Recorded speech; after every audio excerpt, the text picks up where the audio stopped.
안녕하세요. 기도로 구한 사무엘을 하나님께 드립니다. 오늘 본문은 사무엘상 1장 19절에서 28절입니다. 19절. 다음 날 아침 그들은 일찍 일어나 여호와 앞에 경배하고 라마의 집으로 돌아갔습니다. 엘가나는 자기 아내 한나와 잠자리를 같이 했고 여호와께서는 한나를 기억하셨습니다.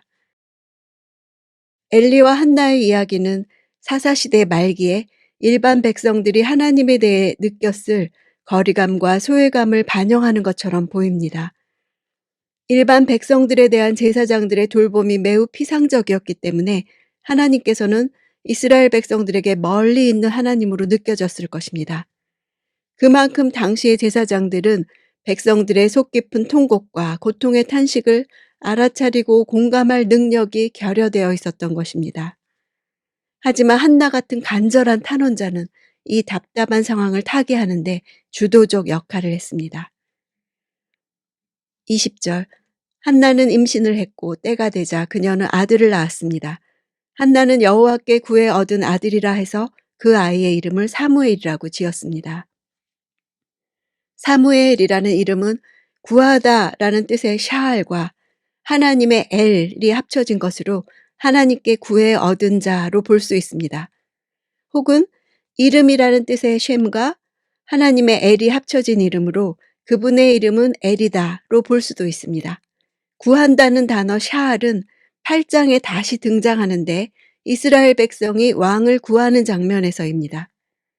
한나가 간구해 아들을 얻는 개인사를 이스라엘 민족이 왕을 구하여 얻는 민족사에 연관시키는 것입니다. 이런 의미에서 한나에게 주어진 아들 사무엘은 한나 개인적 문제의 해결만을 의미하지 않습니다.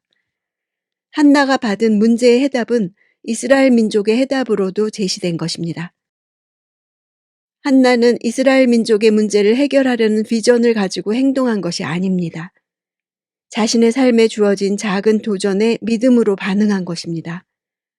엄청난 절망 가운데 일어나서 하나님의 전을 향해 나아갔습니다. 그런 한나의 믿음은 자신의 운명을 바꿔놓았을 뿐 아니라 자신도 의식하지 못하는 가운데 구속사의 가장 중요한 연결고리를 제공했습니다. 21절.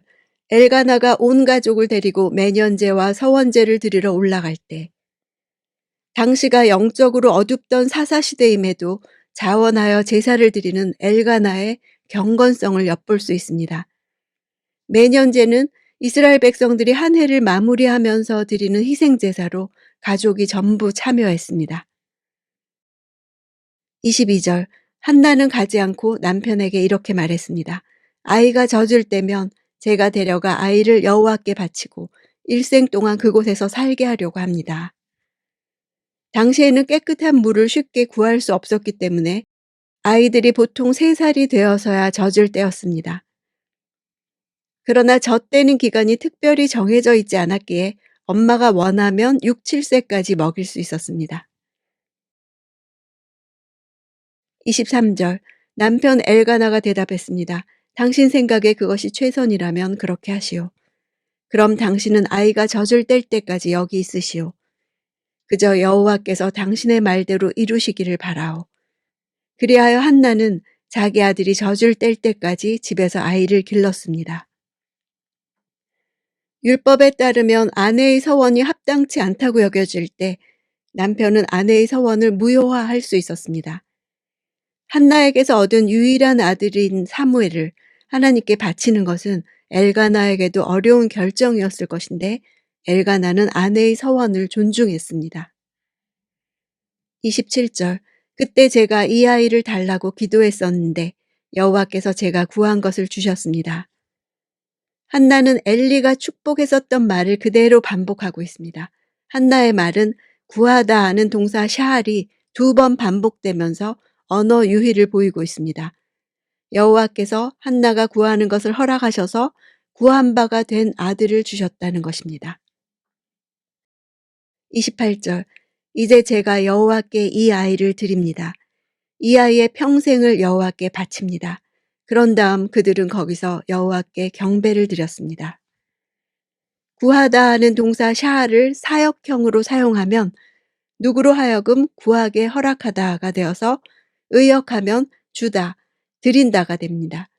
여호와께서 한나가 구하는 것을 허락하셔서 구한 바가 된 아들을 주셨기에 한나도 그 아들을 여호와께 돌려드린다는 언어 유희가 있습니다. 샤알은 이스라엘의 첫 번째 왕 사울을 연상시킵니다. 이렇게 저자는 한나가 아들을 얻는 이야기와 이스라엘 민족이 왕을 얻는 역사를 연결시킵니다. 여호와께서는 한나를 기억하시고 한나는 서원을 지킵니다. 한나는 자신의 기막힌 울분을 하나님께 쏟아놓았고 저수지 수문이 열린 것처럼 마음에 담겼던 온갖 고통과 안타까움이 통곡으로 터져나왔습니다. 불임의 상황에 있는 이스라엘이 할 일은 한나와 같이 여호와 앞에서 기도하는 것이었습니다. 저수지가 완전히 배수되어 땅바닥이 드러나듯이 자기를 통째로 쏟아붓는 기도가 하나님께 통하는 기도가 되었습니다. 하나님과 소통하는 것이 엉킨 실타래를 푸는 시작이 되었습니다. 하나님께서 그녀의 마음을 아셨을 뿐 아니라 그녀 역시 하나님의 마음을 알게 되었습니다. 그래서 아들을 드릴 수 있었습니다. 미래가 없어 애통하던 여인이 기도를 통해 새로운 생명을 얻고 여호와께 경배를 드리는 모습은 이스라엘의 미래임을 보여줍니다. 한나의 기도는 그녀가 사는 시대를 향한 하나님의 마음이었고 그가 속한 시대의 고통과 회복을 위한 것이 되었습니다. 하나님께 간구한 결과는 반드시 존재합니다. 구한 것을 주신 하나님께 이제 내가 그 결과를 드립니다. 이것이 하나님과 마음을 통하는 것입니다.